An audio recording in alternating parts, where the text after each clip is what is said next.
Okay, this is a strange neighborhood. Today I want to tell you about an app from Adobe, the Adobe Express, which is really useful for creating some quick graphics, something like Canva.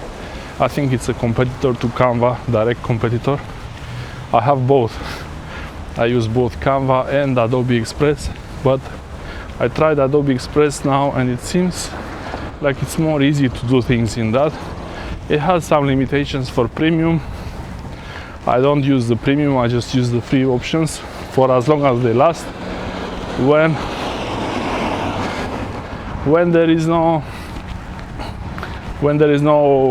free options that I would use, that I would find useful, I would just uninstall it.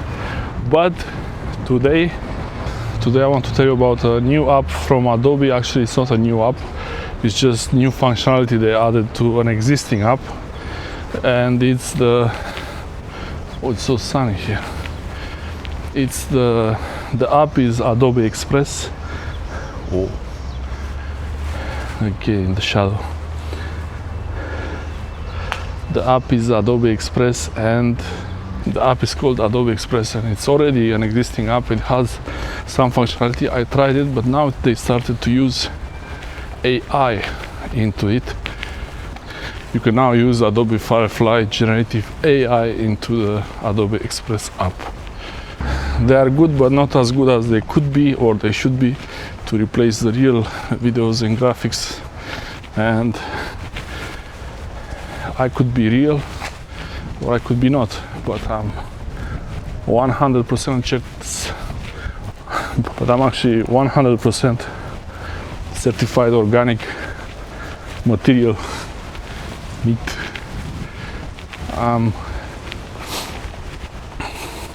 I wish there was an easy way to make a like AI version of myself.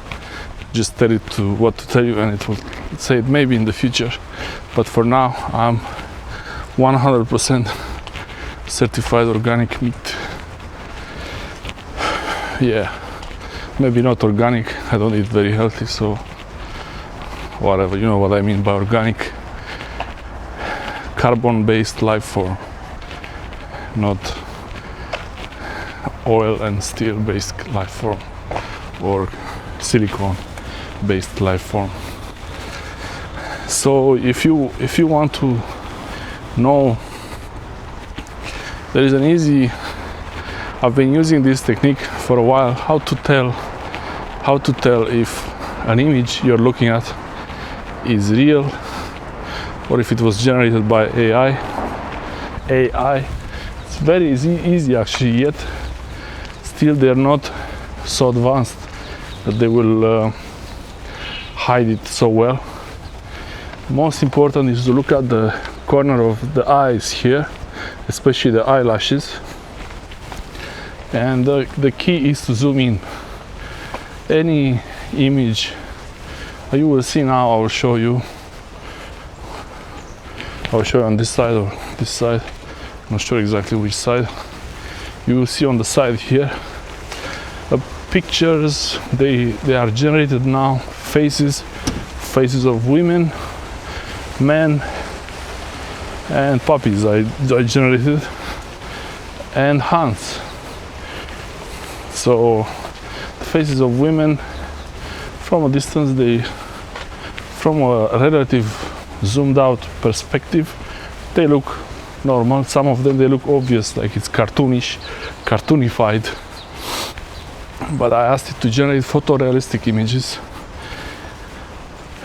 The best images it generated, they were still a bit strange. The corner of the eyes a bit funny, and the hair is really the most difficult. The hair is really the most difficult to generate correctly, to make it look right. If you notice, most of the images, they have straight hair, very neat hair. I think it's on purpose to make it look good.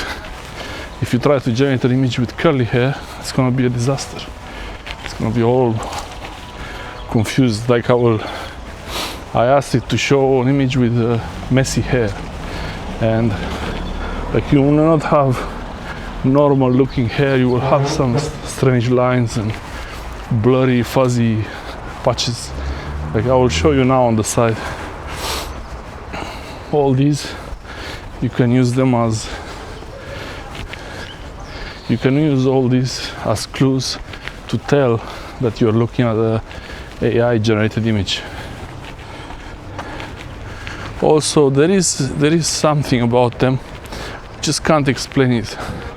They don't look right. Like a smile doesn't look very, I don't know, it's not like someone pretending to be smiling, like a fake smile. It's just not how it should be. Like it's not how it should be, it's different. Some people call it the uncanny valley. Yeah, I think there is this uncanny effect where things look strange. Like you have your best friend comes to you and it's an alien in a bodysuit pretending to be your best friend, and you have a feeling it's not them. Something like this. So it's the eyes, the hair. How to tell if an image is generated by AI? You look at the corner of the eyes. Usually face shape shouldn't be like too much unevenness, or perfect. It shouldn't be too perfect because nobody's perfect. And hairline around on the edges between the background and the hair, and also even the eyes themselves, they might have a funny shape.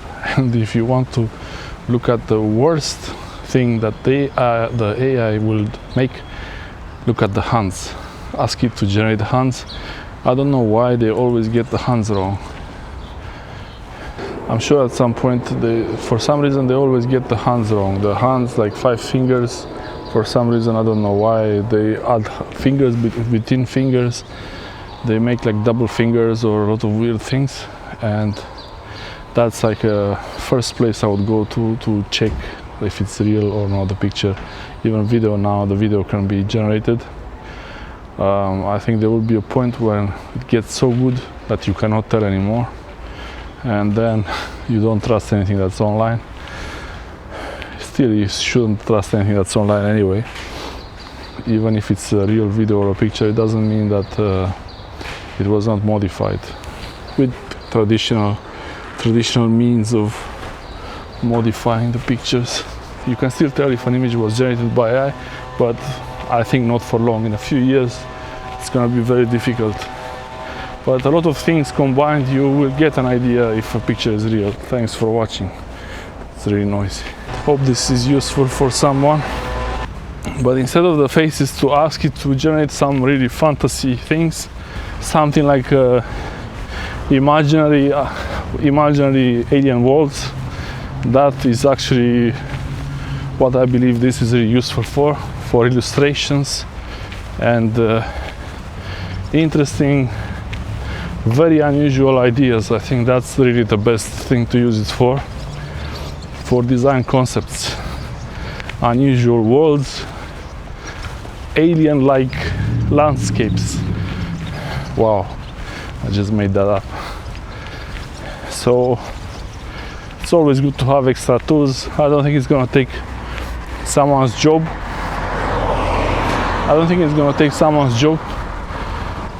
Or okay, if it takes someone's job, it might be a boring job, or it will make someone else's job more interesting and easy. Instead of having to draw and come up with those ideas, you come up with the text to ask it something unusual, and then pick the designs you like. They all look like they are not finished. So that's why I'm saying that it's not going to take your job. It's going to be a starting point. It's not a final product. There's always changing hand. They all have some things that are not right, but some of them, like these moons and the swimming fish and the money, that was pretty good, I think. And it could be actually useful. And to combine, you could actually ask it to combine generate the fish. You could ask it to generate the fish separate because the fish didn't look very convincing, but to design to generate the assets separate and then combine them and arrange them to your style. I think that's powerful, most powerful thing. They have a limit with how many things you can generate, so the free option is limited, but still it's nice to try it. There is no referral link, just thought about sharing this with you. Thanks for watching, and let me know in the comment section below if you used AI for generating photos or videos or text, and what did you use it for, when it was the most useful to you. Thanks for watching.